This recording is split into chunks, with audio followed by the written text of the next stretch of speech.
सिर्फ ये कहना चाहता हूं कि गुजरात में कांग्रेस का वोट हाफ कर दिया, पंजाब में इनका स्विच ऑफ कर दिया, दिल्ली में साफ कर दिया और आपने इनको माफ कर दिया। ये कहना चाहता हूं कि गुजरात में कांग्रेस का वोट हाफ कर दिया, पंजाब में इनका स्विच ऑफ कर दिया, दिल्ली में साफ कर दिया और आपने इनको माफ कर दिया।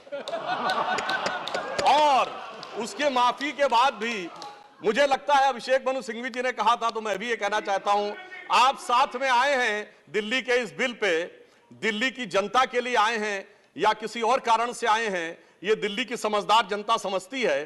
तो मैं भी एक पंक्ति कहना चाहूंगा कि शाम तक सुबह की नजरों से उतर जाते हैं, इतने समझौतों पे जीते हैं कि जमीर भी मर जाते हैं। अब यह एक संवैधानिक विषय है, संवैधानिक विषय है कि यह जिस प्रकार से संविधान में लागू होना चाहिए, परंतु उसके साथ राजनीतिक टीका टिप्पणी की जा रही है, तो एक सैद्धांतिक विषय भी आता है। तो मैं संवैधानिक और सैद्धांतिक दोनों विषयों का जवाब दूंगा। I will reply both the constitutional and conceptual aspect. देखिए, माननीय गृह मंत्री जी ने लोकसभा में बहुत स्पष्ट किया था कि दिल्ली पूर्ण राज्य नहीं है, यह एक विशेष श्रेणी का यूनियन टेरिटरी है, यानी विशेष श्रेणी का संघ शासित राज्य है। वैसे मुझे लगता है संघ शब्द आते ही बेचैनी ज्यादा हो सकती है दूसरी तरफ, और संघ शासित से बेचैनी और हो सकती है, इसलिए मैं यूनियन टेरिटरी वर्ड प्रयोग करूंगा। It is a special category of union territory. और वैसे भी आजकल अंग्रेजी के प्रति मोह बहुत ज्यादा है, क्योंकि अपने गठबंधनों का भी नाम अंग्रेजी में ही ज्यादा रखा जा रहा है।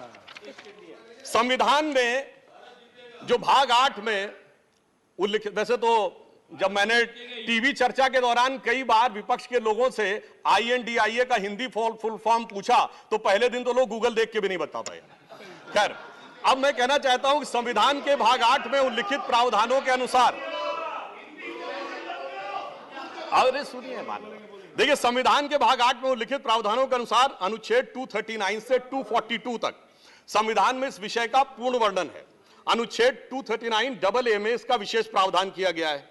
यदि उसके क्लॉज को 239 को देखें तो संसद को दिल्ली संघ राज्य यूनियन टेरिटरी से संबंधित किसी भी विषय पर कानून बनाने का पूरा अधिकार है। इसमें किसी भी प्रकार का कोई संशय नहीं है।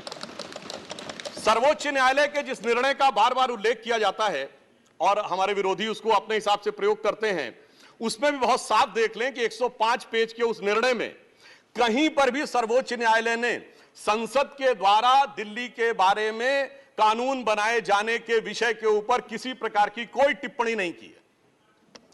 इसके बाद भी न्यायालय के आदेश में पैरा 161 और 162 को कई बार उल्लेख किया जाता है, परंतु यदि पूरे संदर्भ में देखें तो पैरा 86, 95 और पैरा 164F को पढ़ें तो वहां पर संसद के द्वारा दिल्ली के संदर्भ में किसी भी विषय के ऊपर कानून बनाने की शक्तियों का विधिवत अनुमोदन है, कहीं पर निगेशन नहीं है। और स्पष्टता के साथ इसकी आवश्यकता क्यों थी? ताकि शासकीय आदेश को एक विधायी शक्ति भी मिल सके, एग्जीक्यूटिव ऑर्डर को एक लेजिस्लेटिव पावर भी मिल सके। इसलिए उस अस्पष्टता को दूर करने के लिए, to remove any an iota of suspicion, यह आवश्यक था। इसलिए मैं इस बिल का समर्थन करता हूं। अब कई बार लोग कहते हैं साहब अध्यादेश की आवश्यकता क्यों थी? वैसे तो माननीय गृह मंत्री जी ने भी इस विषय को लोकसभा में बताया था। अभिषेक मनु सिंघवी जी ने कहा कि 19 तारीख को अध्यादेश क्यों आया। शायद उन्हें ध्यान हो कि दिल्ली सरकार में जैसे ही चंद दिनों में ताकत मिली तो सबसे पहले किन फाइलों के बारे में, सतर्कता के साथ सतर्कता विभाग की फाइलों के बारे में कार्रवाई की गई।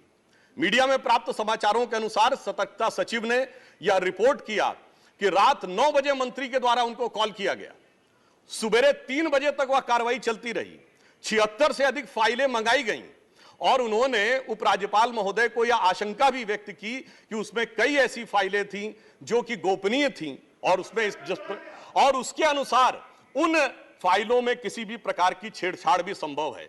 अब मुझे बहुत आश्चर्य होता है कि दिल्ली में बाढ़ आई तो दिल्ली फ्लड कंट्रोल अथॉरिटी की बैठक तो 2 साल से नहीं हुई, मगर विजिलेंस की फाइलें ओवरनाइट सर्च की गई। तो मेरे विचार से, और ये सर 16 और 17 मई की रात का था, तो मानी हुई बात है जब ऐसी परिस्थिति नजर आएगी तो उसके 1-2 दिन के अंदर अध्यादेश की आवश्यकता अब महसूस होगी।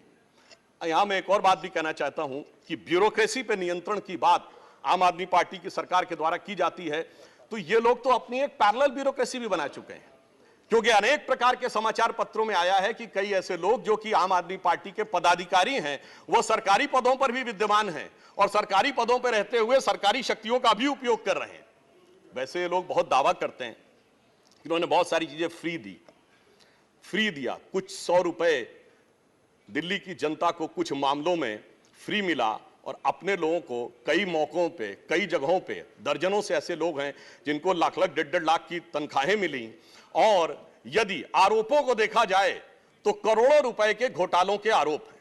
एक कहावत होती है, माले मुफ्त दिले बेरहम। तो मैं कहना चाहूंगा इनकी तो स्थिति यह है कि माले मुफ्त दिले बेरहम, दिल्ली पे सितम और करोड़ों हजम। अब एक और बात जो ब्यूरोक्रेसी के नियंत्रण की बात है, तो मैं ध्यान दिलाना चाहता हूं, इस दिल्ली प्रदेश में एकमात्र ऐसा प्रकरण हुआ जो पूरे देश के इतिहास में बहुत विचित्र था कि दिल्ली के मुख्य सचिव ने दिल्ली के मुख्यमंत्री आवास के अंदर अपने साथ मैन हैंडलिंग का आरोप लगाया। मेरे विचार से पूरे भारत के इतिहास में ऐसा कोई उदाहरण नहीं होगा कि इस प्रकार की बात, इस प्रकार का आरोप लगा हो और वह भी मुख्यमंत्री की उपस्थिति में लगा हो। यह दर्शाता है कि ब्यूरोक्रेसी को नियंत्रण करने की जो छटपटाहट है उसमें वास्तविकता में वो फितरत क्या है। और मैं एक टेक्निकल पॉइंट कहना चाहता हूं, दिल्ली का कोई स्टेट कैडर नहीं है। जैसे राज्यों का कैडर होता है तो राज्य का मुख्यमंत्री उस कैडर को नियंत्रित करता है।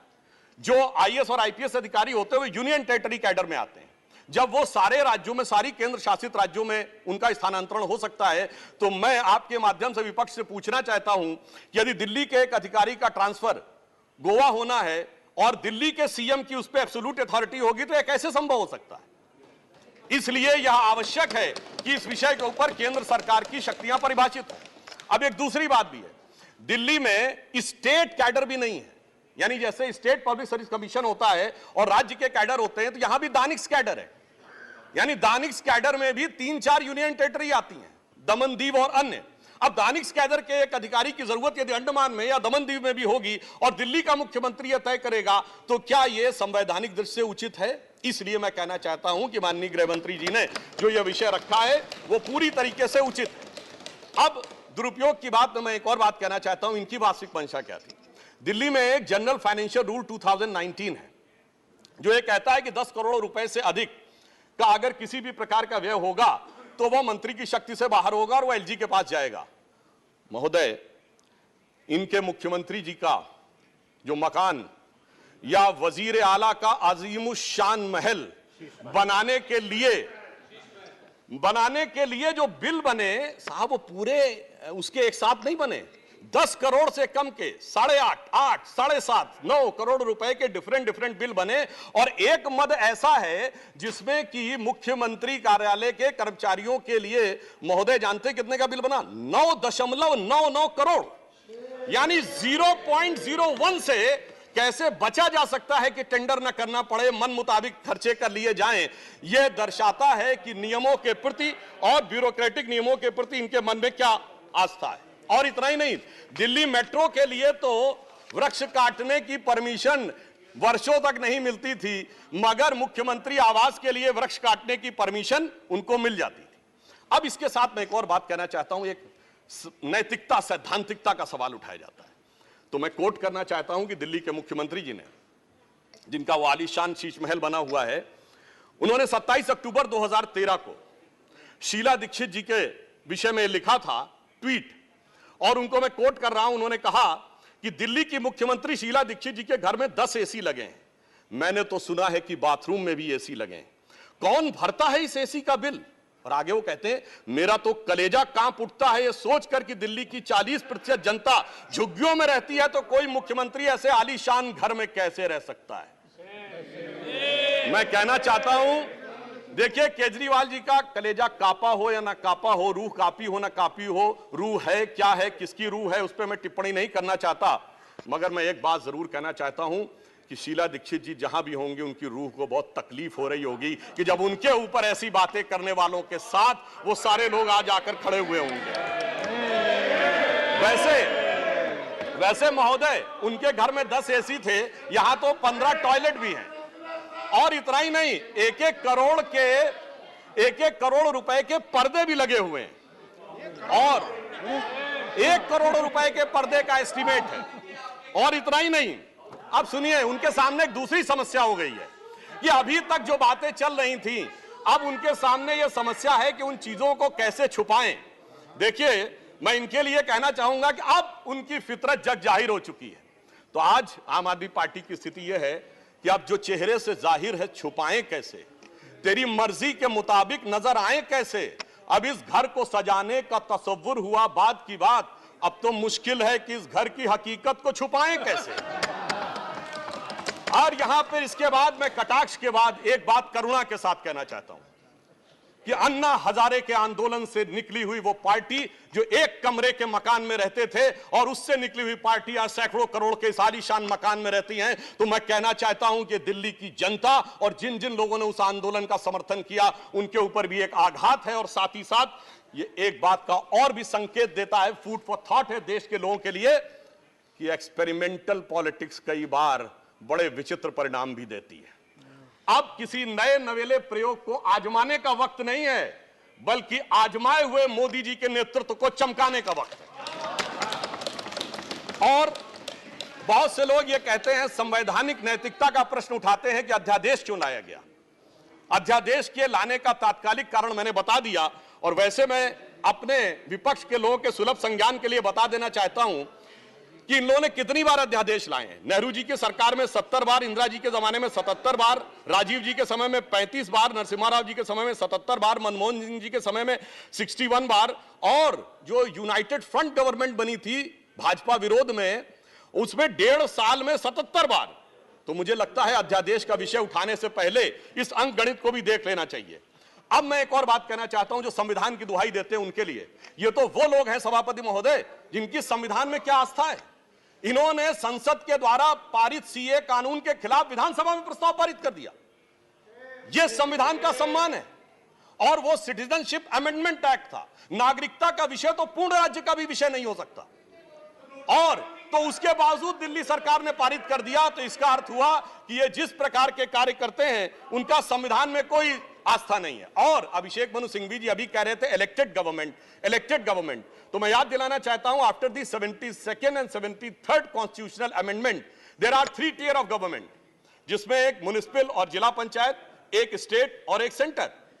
तो मान्यवर, ये तो राजीव गांधी जी लाए थे। तो आपके मन में ना ऊपर वाली इलेक्टेड गवर्नमेंट के लिए सम्मान है, ना नीचे वाली, क्योंकि चंद महीने पहले तक तो ये एमसीडी से भी लड़ते थे और दिल्ली से भी लड़ते थे। तो जब आप कॉन्स्टिट्यूशनल वैलिडिटी की बात करें, तो मेरे विचार से तीनों गवर्नमेंट की बात होनी चाहिए, और केंद्र सरकार के संबंध में केंद्र से अधिक संवैधानिक शक्ति इलेक्टेड गवर्नमेंट में इस विषय के ऊपर किसी और की नहीं हो सकती। और मैं एक और बात वेदना के साथ कहना चाहूंगा, ये तो वो लोग हैं जिन्होंने गणतंत्र दिवस की परेड पर भी संवैधानिकता की बात करते हैं, जिस दिन संविधान लागू हुआ उसकी पूर्व संध्या पर प्रदर्शन किया था।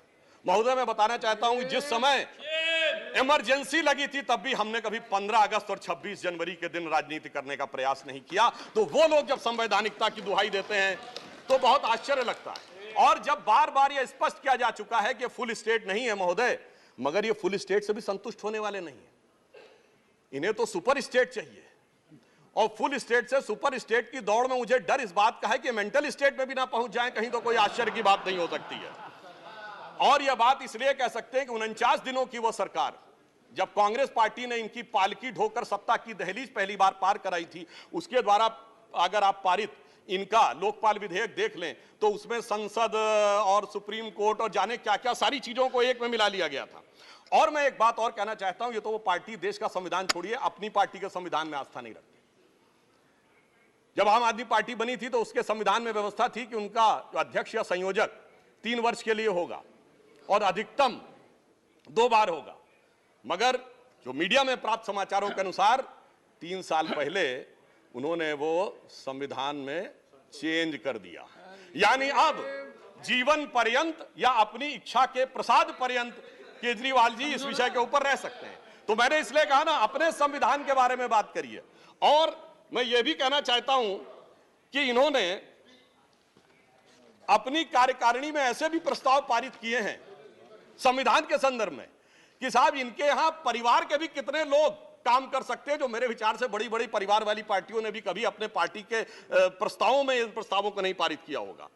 और मैं ये भी कहना चाहता हूं कि बहुत आश्चर्य लगता था कि जब ये इंडिया अगेंस्ट करप्शन के स्वरूप से आगे बढ़े थे, तब एक ही पंक्ति में बता देना चाहता हूं, क्योंकि जब आप इसकी बात करते तो क्या क्या नहीं था, कहां से बात शुरू हुई थी। हम राजनीति में नहीं आएंगे, फिर कसम खाते कांग्रेस का साथ नहीं लेंगे, फिर उसके बाद बंगला नहीं लेंगे, फिर शपथ खाते हैं गाड़ी नहीं लेंगे, फिर शपथ खाते हैं सुरक्षा नहीं लेंगे, और आज स्थिति यह है। मैं सिर्फ यह कहना चाहता हूं कि जितनी बातें ये कहते थे वो सारी चीजें आवश्यक है, मगर यह दर्शाता है, क्योंकि मैं किसी की सुरक्षा के प्रति खिलवाड़ करने की बात नहीं करता। पंजाब जैसा राज्य संवेदनशील है, वहां के मुख्यमंत्री के पास सुरक्षा होनी चाहिए, परंतु मैं सिर्फ यह कहना चाहता हूं कि यह इस बात में जो कहना चाहते हैं कि इन्होंने कितना बदलाव किया है।